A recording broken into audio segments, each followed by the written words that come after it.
Vardanyanın fəaliyyətini yalnız humanitar missiya kimi qiymətləndirmək, Talibin öz yazılarında dəfələrlə xəbərdarlıq etdiyi həmin kör zonaların qurbanına çevrilmək deməkdir.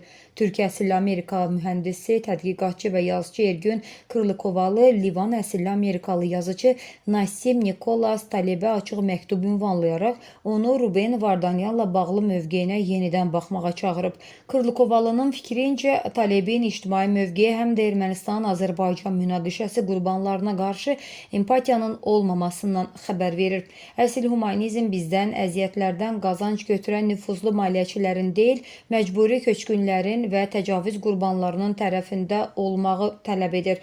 Sizi real və ya təxəyyül məhsulu olan şəxsi rəğbətinizi bir kənara qoymağa, Vardanyanın fəaliyyət şəbəkəsini özünüzün tətbiq etdiyiniz ciddi spektizm meyarları ilə qiymətləndirməyə və müdafiənizin doğurduğu ciddi etik nəticələri yenidən nəzərdən keçirməyə çağırıram deyə məktubda bildirilib.